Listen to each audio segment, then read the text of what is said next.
B11.2, the control of blood glucose levels. So before we get started, I'm going to look at 3 key words here. Some of these you might have heard of already, but you need to know the difference between them, as they're going to be talked about a lot during this topic.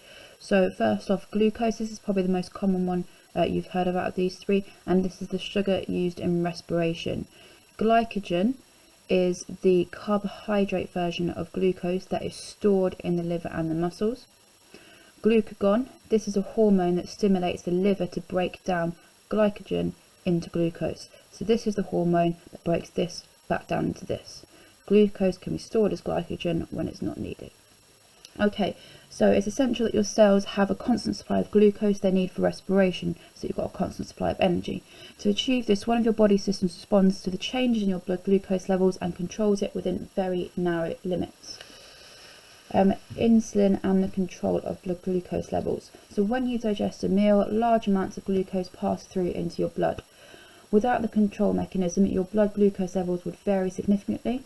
So they'll be very high just after you'd eaten a meal, but then they'll be very low several hours later. They'll be so low that the cells would not have enough glucose to respire, so they wouldn't have enough to make energy. So the pancreas is the organ that stops this situation from happening. It is a small pink organ found underneath your stomach. It constantly monitors and controls your blood glucose concentration using 2 hormones, so glucagon, like we mentioned earlier, and insulin. So when your blood glucose concentration rises after you have eaten a meal, the pancreas produces insulin. Insulin allows the glucose to move into the blood and then into your cells where it can be used. Also, soluble glucose, the glucose that's left over, can be converted into insoluble carbohydrate glycogen, so where it is stored. Okay, so 2 things that insulin does: it allows the glucose to move from the blood into your cells, and then it converts any spare glucose into glycogen, so it can be stored. So insulin controls the storage of glycogen in your liver and muscles so that the body can use it when it needs to later on.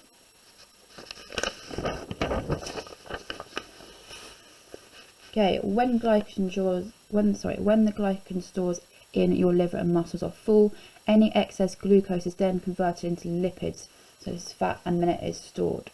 So I want to show you a couple of diagrams now. The first diagram about glucagon and the control of glucose levels is for higher students only, so that's pretty much everyone in this class, hopefully. Then I'm going to show you a second diagram about how glucose controls the concentration in the blood.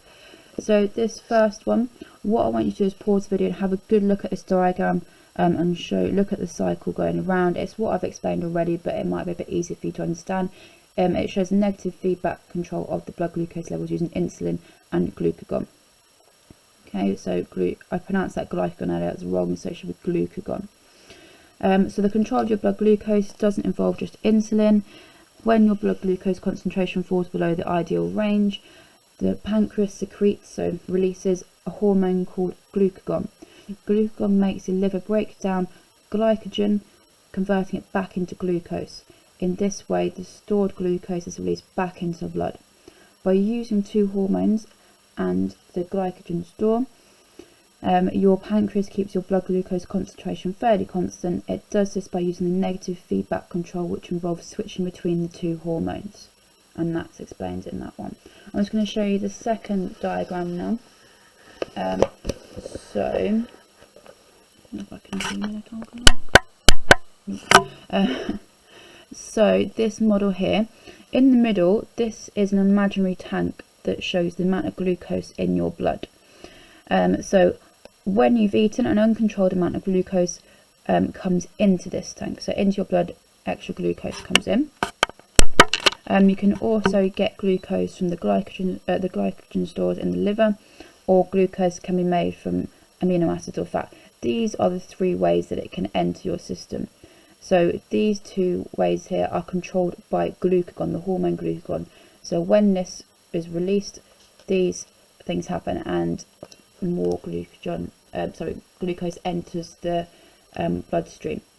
However, if there's too much in there, there's 4 ways in which the glucose can be removed from the bloodstream. All these are controlled by insulin. So look at the first way here. So glucose can be removed by cellular respiration, so it can actually be used to make energy. Increased uptake of glucose by the cells, so more can be taken into the cells. Glucose can be converted into fat storage. So remember we said that if there was excess glucose and your stores in your liver and your muscles are full, it would then be converted into fat. And then glucose removed and turned into glycogen in the liver and the muscles. So there are 4 different ways that it can be removed, and then there's 3 ways it can be added. These are controlled by, it can be added to this, so glucose can be added to the bloodstream by glycogen and glucagon even, and it can be removed through insulin.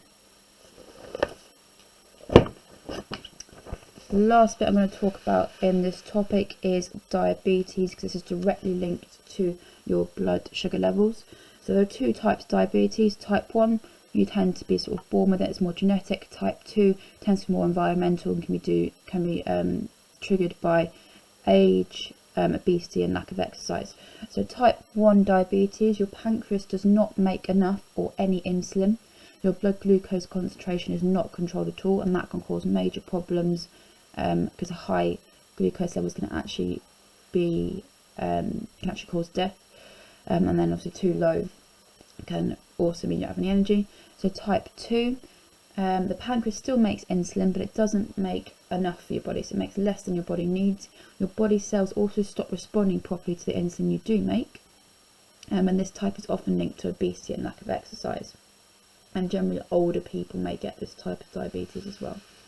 So without insulin, your blood glucose levels get very high after you eat. Eventually your kidneys excrete glucose in your urine, you produce lots of urine, and you feel thirsty all the time. So one of the symptoms of diabetes, or if you think you might have it, might be you're really thirsty all the time because your kidneys are constantly excreting, so you're getting rid of this excess glucose, so you've got too much to be stored, and that can be a sign that you've got diabetes. Without insulin, glucose cannot get into your cells, so your body will lack energy and you'll feel tired. You break down fat and protein to use as fuel instead, so you may lose weight. And type 1 diabetes is a disorder that usually starts in young children and teenagers. There seems to be a genetic element to the development of this disease.